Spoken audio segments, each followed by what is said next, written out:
Assalamu alaikum wa rahmatullahi ta'ala wa barakatuh. Donc, on va voir dans cette partie comment installer un ensemble des ordinateurs, donc comment installer des systèmes d'exploitation sur un ensemble des ordinateurs. Donc, pour faire ça online, donc on va appeler un logiciel qui s'appelle VirtualBox. Donc, c'est un logiciel qui vous permet de faire l'installation des systèmes d'exploitation virtuels, comme vous le faites sur les ordinateurs, mais on va le faire virtuellement. Et notre objectif d'installer au minimum deux ordinateurs ou trois, et on va voir comment partager le réseau entre ces ordinateurs. Donc pour moi, j'ai déjà deux systèmes d'exploitation qui sont déjà qui sont déjà compressés avec le système ou logiciel qui s'appelle ISO. Donc on peut l'installer. Donc pour cela, on va lancer VirtualBox. Donc VirtualBox, comme vous êtes sur une salle, et sur cette salle, vous pouvez faire l'installation sur des ordinateurs que vous avez sur votre salle. Donc voilà notre salle, elle est vide maintenant, il ne contient aucun ordinateur. Donc on va ajouter un nouveau ordinateur, si vous voulez le dire, ou une nouvelle installation sur un ordinateur. Donc je vais commencer par le Windows XP. Donc, vous avez ici par défaut, vous avez le type de système d'exploitation Windows, Microsoft Windows, et vous pouvez trouver d'autres logiciels, donc, ou d'autres systèmes d'exploitation comme Linux, comme Solaris et d'autres. Mais nous, on utilise le Windows. Et vous avez ici un ensemble de systèmes d'exploitation, si vous l'avez. Donc Windows 3.1, 95, ce sont des anciens, jusqu'à Millennium, le Windows NT 2000 XP, jusqu'à le Windows 10. Et si vous avez Order, ça veut dire que vous avez ou un système d'exploitation plus que Windows 10. Donc, vous avez ici par défaut Windows 7, mais si vous tapez directement Win, par exemple XP, alors automatiquement, cette barre se modifie. Donc, XP. Donc, vous trouvez ici, voilà, Windows XP. Donc, je vais installer 32 bits. Et puisque si je veux installer deux systèmes d'exploitation de Windows XP, par exemple, et deux systèmes Windows 7, donc je vais taper le premier sur le nom WinXP1. Suivant. Et après, elle vous demande donc un minimum de la mémoire qu'il va prendre ce système d'exploitation Windows. Donc, vous avez ici 192. Donc, je vais laisser cette minimum. Donc, vous pouvez augmenter. Suivant. Donc, votre taille maximale, c'est il s'affiche la taille maximale de votre ordinateur original. Donc mon ordinateur il contient 2 Go, donc je ne peux pas dépasser 2 Go. Donc ça c'est, vous voyez ici c'est la dernière barre en vert. Donc je vais laisser par exemple 256. Suivant. Ici il vous demande de créer un disque dur virtuel. Donc la taille au minimum, donc recommandé c'est 10 Go. Donc je vais laisser le deuxième choix, créer. Et après, il vous demande choisir le type de fichier que vous voulez utiliser. Donc on va utiliser un disque dur virtuel avec VHD suivant.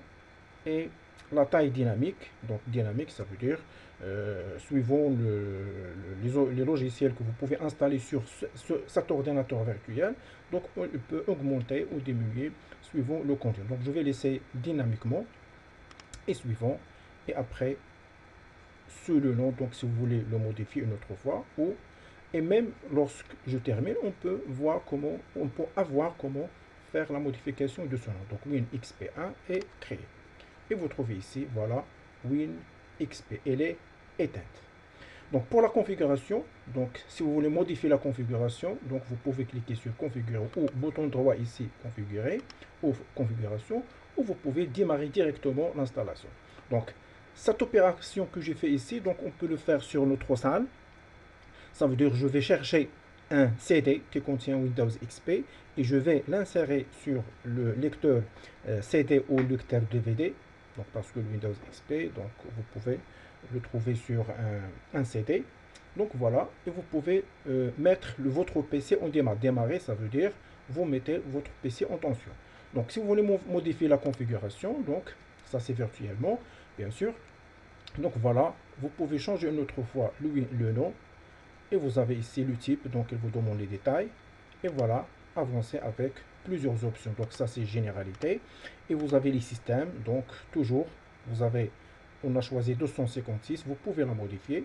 Donc, même si on est déjà spécifié 256 parce que le Windows XP c'est pas grave, mais pour le Windows 7, donc le minimum c'est 256. Mais pour le Windows XP, on peut diminuer, comme elle a donné par défaut 192. Oh, voilà, je laisse 256. Et voilà d'autres propriétés qu'on peut avoir par la suite, qui sont avec le son, les réseaux et tout ça. Donc on va aller vers le stockage. Et vous pouvez trouver ici, voilà, le contrôle IDE, parce que le PC contient le contrôle IDE. Voilà le nom. Et voilà donc le CD. Donc maintenant, il est vide, parce que j'ai pas encore chargé le Windows XP que je vais installer. Donc je clique sur stockage et je clique sur ce CD. Le voilà. Maintenant, il est vide.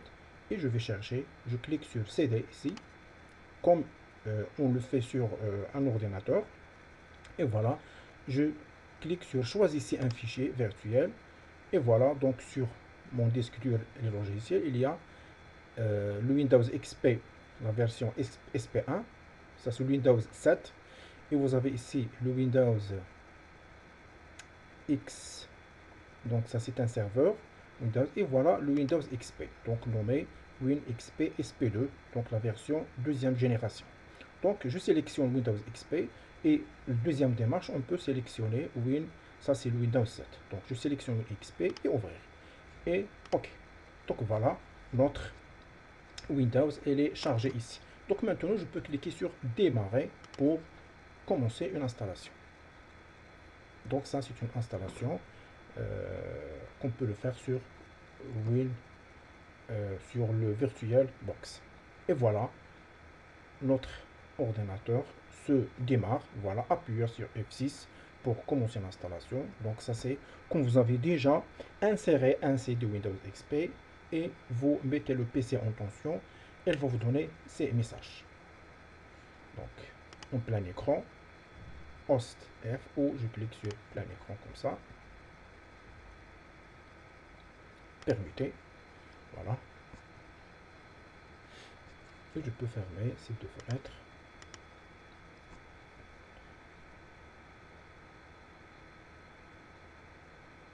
Donc on peut suivre cette installation.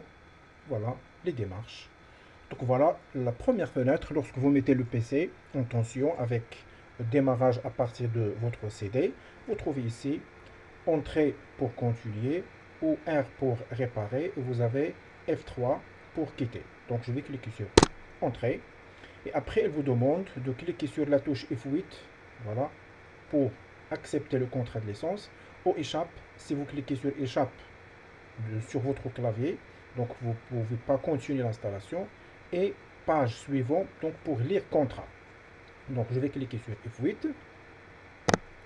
Voilà, j'ai accepté. Donc voilà, entrée pour installation, et c'est pour créer une partition, et F3 pour quitter. Donc si vous voulez, donc vous avez, on a laissé 10 Go. Donc 10 Go, vous pouvez la partager en deux parties, ou vous pouvez bien sûr laisser. Donc on va voir comment créer des partitions. Donc je clique sur la touche C, voilà ici, pour créer. Et si vous cliquez sur Entrée, vous laissez la totalité qui est 10 Go pour le disque dur. Donc, mais on va laisser la totalité, mais on va voir comment la création. Donc je clique sur la touche C et vous trouvez ici total c'est 10 222, ça veut dire 10 Go.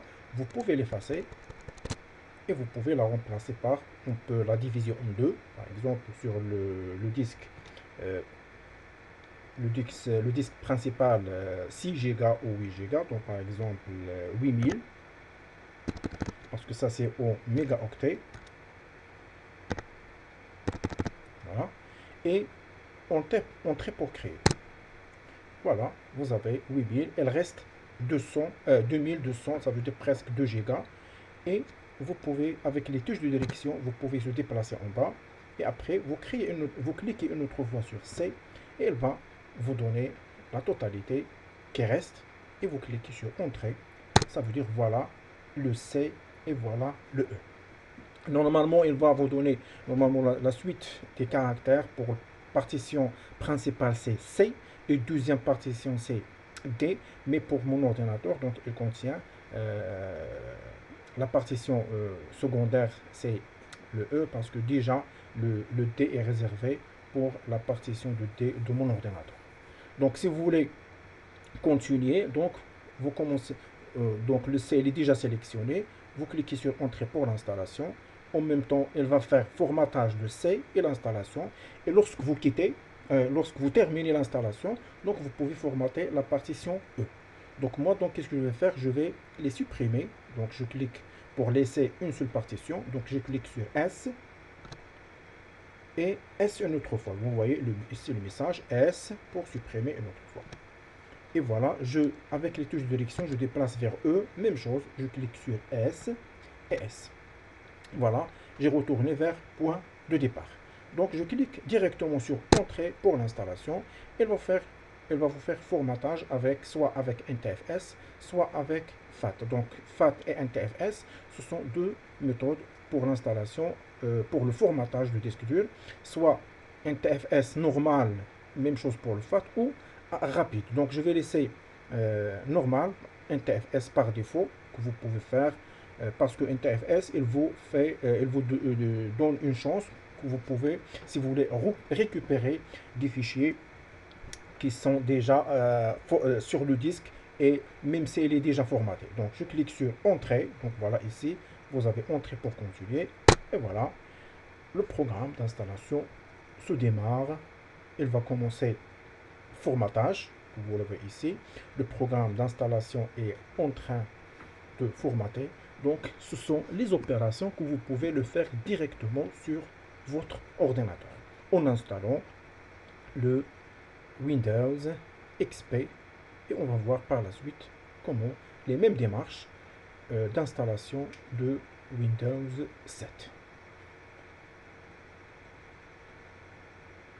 Donc, le formatage rapidement se fait. Donc, parce que la différence entre formatage rapide et normal, pour le rapide, ça veut dire qu'il ne va pas vérifier votre disque dur. Donc, s'il est défectueux, donc elle va faire le formatage sans vérification.